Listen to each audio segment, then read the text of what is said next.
সেটি হচ্ছে দিনের পর দিন, মাসের পর মাস, বছরের পর বছর এই ঘটনা চলছে, পত্রপত্রিকায় এসছে, মিডিয়াতে এসছে, প্রধানমন্ত্রীর মিডিয়া সেল আছে, প্রধানমন্ত্রীর মনিটরিং করার বহুত পদ্ধতি আছে, প্রধানমন্ত্রীর নিরাপত্তা বিশ্লেষণ মানে উপদেষ্টা যেমন আছেন, নিরাপত্তার সংক্রান্ত জাতীয় কমিটি ছিল, নিরাপত্তা মনিটরিংয়েরও সেল ছিল, এরকম নানান নামে তার গোয়েন্দারা ছিল।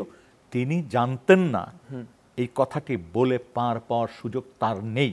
তো একটি বিষয় আয়না ঘর, যেটি রূপক অর্থে ব্যবহার করা হচ্ছে, তো অনেকেই চান যে আসলে আয়না ঘরটা জিনিসটা কীরকম দেখতে, অনেকে দেখতে চান, অথবা আয়না ঘরে আদৌ এরকম কিছু আছে কিনা, তো এই সুযোগটা আসলে থাকা উচিত কিনা? দেখেন, প্রথম হচ্ছে যে আয়না ঘর নামে যেটাকে বলা হচ্ছে সেটা আসলে প্রতীকী একটা নাম, সেটা আসলে জয়েন্ট ইন্টারোগেশন সেন্টার, যেটা ডিজিএফআই অফিসের চৌহদ্দির মধ্যে তাদেরই একটি কম্পোনেন্ট এটার দায়িত্বে ছিলেন। এইটি যারা বন্দী ছিলেন ওখানে, তারা যারা ফেরত আসতে পেরেছেন, মুক্ত হয়েছেন, তাদের যে বর্ণনা, সেই বর্ণনার সাথে আমরা যখন এটা পরিদর্শন করেছি বর্ণনার মিল পেয়েছি, প্রায় শতভাগ মিল পেয়েছি। কিছু কিছু ক্ষেত্রে আমরা দেখেছি যে কিছু জিনিস ডিস্ট্রয় করা হয়েছে, এবং সেটা সংস্কারের নামে হোক বা পরিবর্তন করার নামে হোক বা মানে ধ্বংস করার নামে হোক, একটা পরিবর্তন আমরা দেখেছি। যেমন ওয়ালগুলি নতুন করে রং করা হয়েছে, কিন্তু আমরা বিভিন্ন ব্যক্তির সাক্ষাৎকারে যেটা পেয়েছিলাম যে ওই ওয়ালে অনেকের নাম লেখা ছিল খোদাই করে, অনেকে ডেট লিখে রেখেছিলেন, অনেকে মোবাইল নাম্বার লিখেছিলেন, অনেকে হয়তো মায়ের উদ্দেশ্যে দুইটা কথা লিখেছিলেন। এই বর্ণনাগুলো আমরা বিভিন্ন ভিকটিম যারা ছিলেন ওখানে তাদের স্টেটমেন্টে পেয়েছিলাম। কিন্তু সেই যখন আমরা পরিদর্শন করি দেখা গেল যে ওয়ালগুলি নতুন করে রং করা হয়েছে, কাঁচা রং, তার মানে 1-2 দিন আগে করা হয়েছে। এবং কোনো কোনো ওয়াল আমরা ভাঙতে দেখেছি, অর্থাৎ দুইটা সেলকে একটা করে ফেলানোর প্রবণতা। তারপর কিছু, এই জিনিসটা কারা করলো?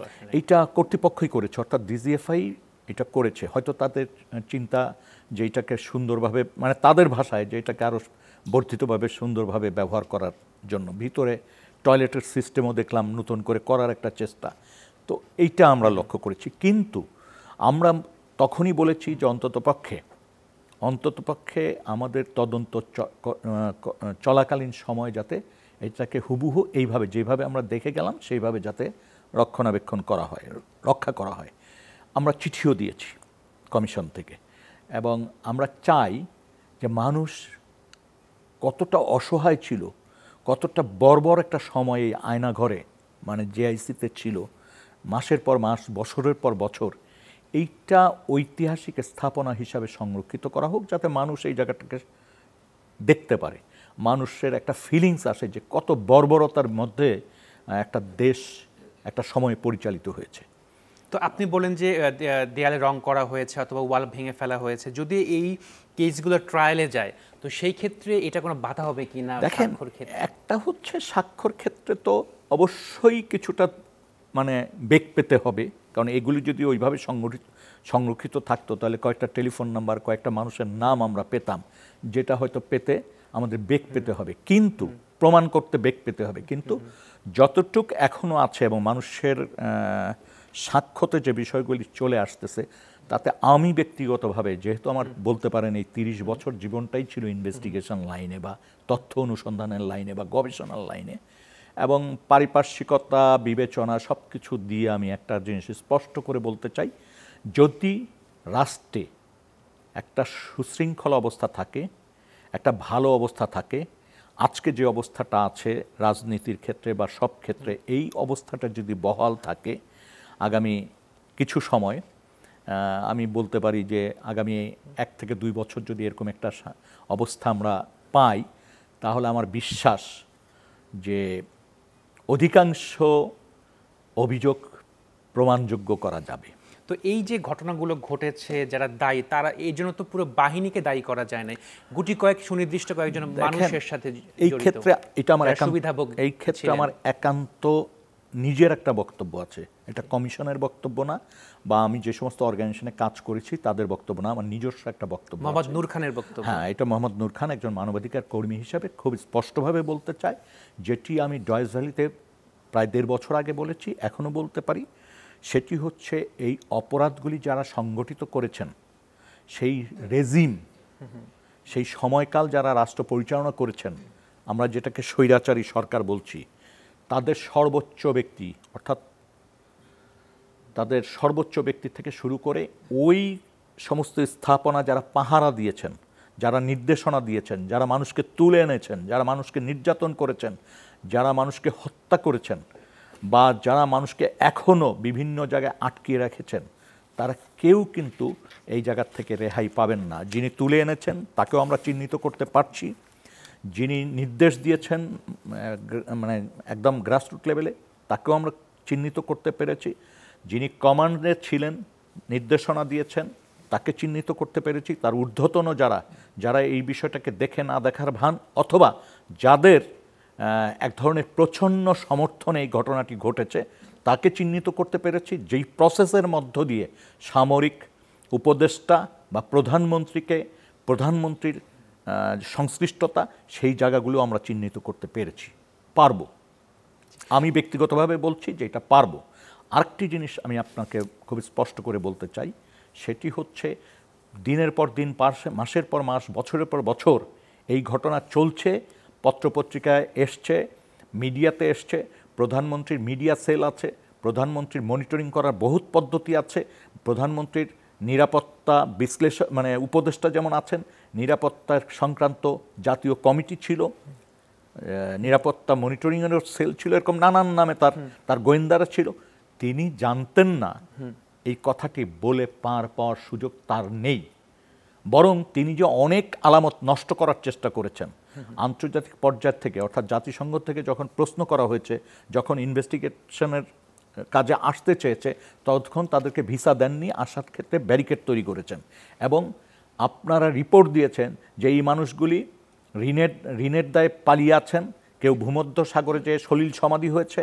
এই নীতি নির্ধারকরা বলেছেন সেই নীতি নির্ধারকদের বিচার হওয়া উচিত, কারণ মানুষের জীবন নিয়ে, মানুষের সম্মান নিয়ে, মানুষের এই অন্তরীণ রেখে এই যে ভয়াবহ বর্ণনা আপনারা দিয়েছেন, গুজব ছড়িয়েছেন, বা বিষয়টাকে ধামাচাপা দেওয়ার জন্য আপনারা যে চেষ্টাগুলি করেছেন, তার বিচার কিন্তু হওয়া উচিত। যেমন এমনও ঘটনা আছে, র্যাব কর্তৃক উঠিয়ে নেওয়ার অভিযোগ আসছে পরিবার থেকে, এবং দুজনকে নেওয়া হয়েছে, একজন মহিলা এবং তার সন্তান আরেকজন মেয়েকে, এই ঢাকার আপনার গাবতলী থেকে, কক্সবাজারের মহিলা, তার বিরুদ্ধে অভিযোগ থাকতে পারে, নাও থাকতে পারে, আমরা জানি না। তাকে উঠিয়ে নিয়ে তার বিরুদ্ধে বলা হলো মানব পাচারকারী, ইয়াবা ব্যবসায়ী। তারপর তার 15 সালে উঠিয়েছেন, আজ পর্যন্ত কোনো খবর নেই। তার মেয়েকে রাস্তায় ফেলে দিয়েছেন, সেই মেয়ের বয়স তখন ছিল কত, ক্লাস 5-6-এ পড়তো।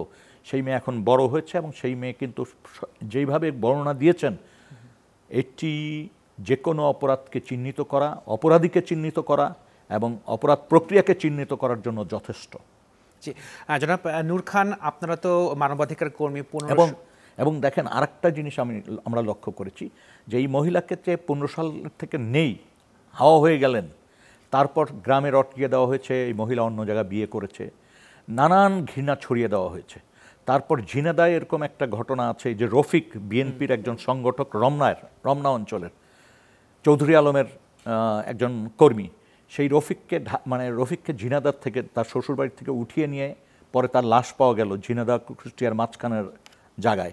পরবর্তীতে নাটক সাজালেন অন্য দুজনকে গ্রেপ্তার করে, রফিকের শাশুড়ির বিরুদ্ধে জামাইকে হত্যার অভিযোগ নিয়ে আসলেন, এবং একটা কলঙ্কজনক ঘৃণার পরিস্থিতি আবহ তৈরি করলেন, এমন কিছু নাটকীয় কথাবার্তা বলে, যেটির থেকে এখন পর্যন্ত ওই পরিবারটি বেরিয়ে আসতে পারছেন না সামাজিকভাবে, আর অপরাধেরও বিচার পাচ্ছেন না।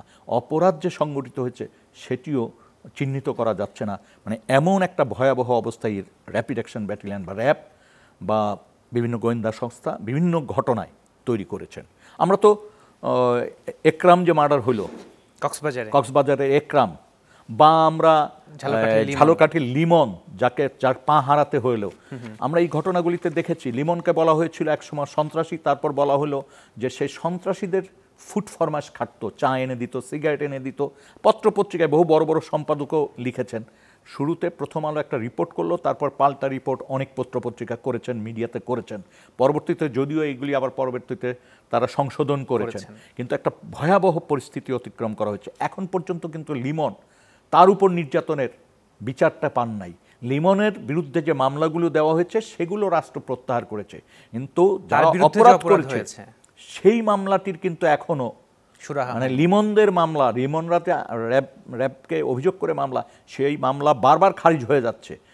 তারপরে একরামের ব্যাপারে আপনারা দেখেন কিভাবে নিয়ে হত্যা করলো, এবং পুরা অডিও রেকর্ডিং প্রমাণ করে যে তাকে সুস্থ মাথায়, ঠান্ডা মাথায় কিভাবে ক্রসফায়ার দেওয়া হয়েছে। এখন পর্যন্ত কিন্তু সরকার, অর্থাৎ এত বছর গেছে, এর বিচারটি কিন্তু করা হয়নি। প্রকাশ্যে বলেনি যে এই বাহিনী বা এই গোয়েন্দা সংস্থার চাহিদা মোতাবেক তাকে নিয়ে তাকে ক্রসফায়ার দেওয়া হয়েছে, কোনো কথা বলেন নাই।